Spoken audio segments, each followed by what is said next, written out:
Students, welcome to my YouTube channel Geography Guru. आज हम पढ़ने और समझने वाले हैं क्लास 8 हिंदी की वर्कशीट नंबर 11 यानी कार्यपत्रक संख्या 11 को। आज की हमारी वर्कशीट भी काफ़ी आसान रहने वाली है। वैसे तो आपकी सभी हिंदी की वर्कशीट अब बेहद आसान होती है।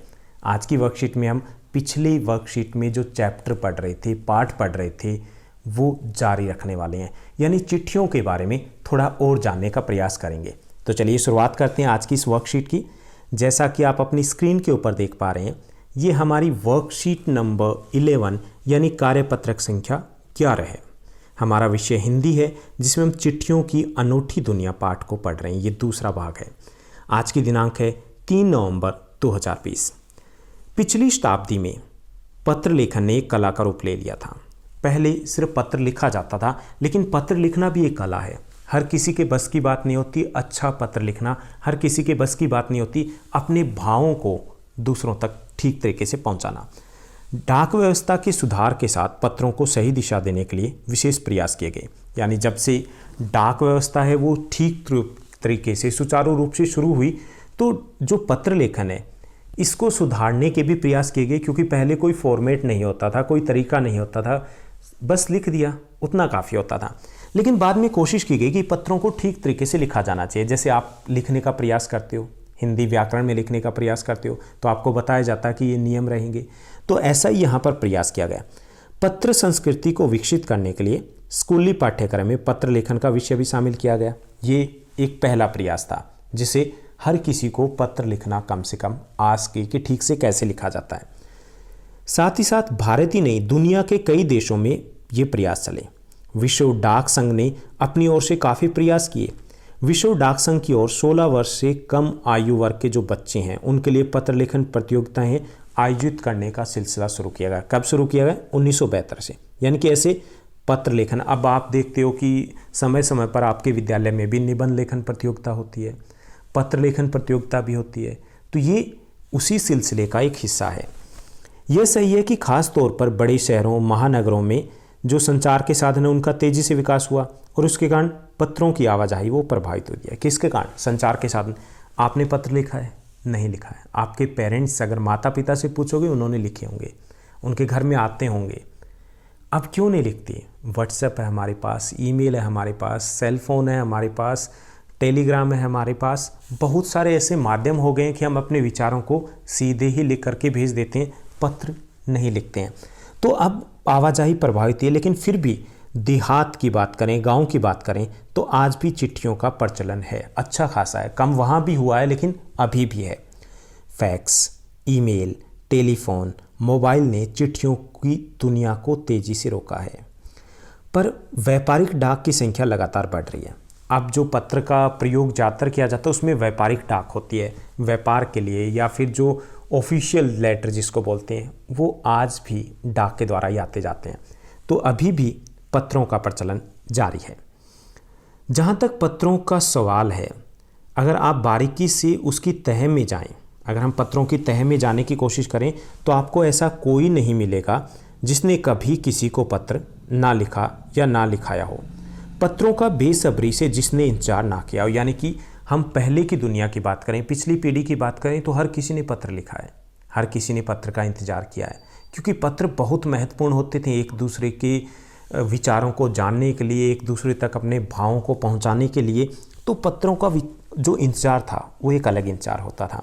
हमारे सैनिक तो पत्रों का जित उत्सुकता से इंतजार करते हैं उसकी कोई मिसाल ही नहीं है। करते हैं, शायद वो थोड़ा सा बदल चुका है, करते थे। आपने काफ़ी सारे मूवी में भी ऐसे गीत सुने होंगे, सॉन्ग सुने होंगे, जैसे बॉर्डर फिल्म का गीत है, संदेशे आते हैं संदेशे जाते हैं। तो ऐसे ही पत्रों को द्वारा दिखाया जाता था कि सैनिकों के लिए क्या महत्व होता था, क्योंकि वो परिवार से दूर होते थे। और एक यही तरीका होता था अपनी भावनाओं को परिवार तक पहुंचाने का, या अपने परिवार का हाल चाल या अपनों का हाल चाल जानने के लिए। तो वो इंतज़ार अलग ही होता था। हालांकि अब भी सैनिक है वो पत्रों का इंतज़ार करते हैं। एक दौर था जब लोग पत्रों का महीनों इंतजार करते थे, पर अब वह बात नहीं रही। परिवहन के साधनों के विकास ने दूरी बहुत घटा दी है। पत्र जहाँ से पोस्ट किया गया उसको पहुँचने में 3 दिन से 7 दिन लगते हैं। तुरंत में पत्र पहुंच जाते हैं। पहले ऐसा नहीं था, समय बहुत लगता था। पहले लोगों के लिए संचार का इकलौता साधन चिट्ठी ही थी, पर आज और भी साधन विकसित हो चुके हैं। साथ ही साथ पत्र कब कहाँ पर पोस्ट किया गया, कहाँ पहुँचा, उसके बारे में भी हमें SMS से, मोबाइल के माध्यम से सूचना मिलती रहती है। हम उसको ट्रैक कर पाते हैं। तो पत्रों की अनूठी जो दुनिया है, अनूठी है वास्तव में, लेकिन बहुत बदल चुकी है और बहुत बदल रही है और आने वाले समय में और भी बदलने वाली है।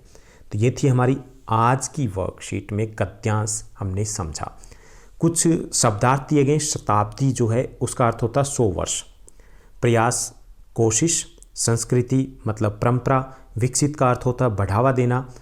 विकसित मतलब बढ़ावा। आवाजाही का अर्थ होता है आना जाना। देहाती यानी गांव की या ग्रामीण।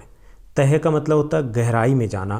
तह तक जाना मतलब गहराई में जाना। मिसाल का अर्थ होता है उदाहरण। और परिवहन मतलब यातायात। ज़्यादातर शब्दार्थ आप पहले से परिचित होंगे। अब हम प्रश्नोत्तर की तरफ पढ़ते हैं। आज की इस वर्कशीट में कुल 6 प्रश्न दिए गए हैं, लेकिन सभी बिल्कुल आसान है। पहला जो प्रश्न दिया गया है, पत्र संस्कृति विकसित करने के लिए क्या क्या किया गया। तो पत्र संस्कृति विकसित करने के लिए पहला जो प्रयास किया गया था, वो प्रयास किया गया था कि इसे स्कूली पाठ्यक्रम में शामिल किया गया। आप पढ़ते हो हिंदी व्याकरण में, तो आपको पत्र भी पढ़ने होते हैं। ओके। दूसरा जो प्रश्न दिया गया कि विश्व डाक संघ द्वारा क्या शुरू किया गया और कब शुरू किया गया। तो विश्व डाक संघ के द्वारा कब 1972 में शुरू किया गया। क्या बच्चों के लिए पत्र लेखन प्रतियोगिताएं आयोजित करने का सिलसिला शुरू किया गया। कब 1972 में। तीसरा जो प्रश्न दिया गया, पत्रों की आवाजाही क्यों प्रभावित हुई है, यानी कि उनकी मांग कम हुई है, क्यों। संचार के साधनों के विकास के कारण पत्रों की आवाजाही प्रभावित हुई है। उसके बाद चौथा जो प्रश्न दिया गया, सैनिक पत्रों का उत्सुकता से इंतजार क्यों करते हैं। सैनिक घर से दूर देश सेवा में लगे होते हैं। सैनिक अपने घर का और अपनों का हालचाल जानने के लिए पत्रों का बेसब्री से इंतजार करते हैं। पांचवा प्रश्न दिया गया, पंडित जवाहरलाल नेहरू जी के अनुसार हजारों साल पहले संचार के साधन क्या थे और बदलते बदलते क्या हो गए। तो पंडित जवाहरलाल नेहरू जी के अनुसार हजारों साल तक संचार का साधन केवल हरकारे, यानी कि जो पैदल पत्र लेके जाते थे, या फिर तेज घोड़े रहे हैं। उसके बाद पहिए आए, फिर उसके बाद रेलवे, तार से भारी बदलाव आया। तार ने रेलों से भी तेज़ गति से संवाद पहुंचाने का सिलसिला शुरू किया। अब तो telephone, mobile phone, wireless, radar सब कुछ बदल गया है। उसके बाद छठा जो हमारा प्रश्न दिया गया वो गतिविधि है। हमें किसी सैनिक को पत्र लिखना है। ओके।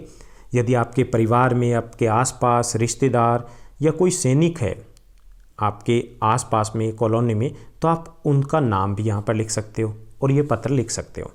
तो हम एक पत्र लिख रहे हैं, जो आप अगर आसपास नहीं है तो आप इस तरीके से लिख सकते हो। पत्र किसको लिख रहे हैं, एक सैनिक को लिख रहे हैं। और किस लिए, धन्यवाद देने के लिए। तो प्रिय सैनिक, हम शुरुआत करेंगे। प्रिय सैनिक नाम है तो आप नाम लिखोगे। भारतीय रक्षा और अर्धसैनिक बल, नमस्कार। मुझे यह पत्र लिखने में बहुत खुशी हो रही है। गणतंत्र दिवस करीब आ रहा है और आप सभी हमारे देश की रक्षा करने में अपनी जान तक की परवाह नहीं करते। भारत के हर एक इंसान को आप पर बहुत गर्व है।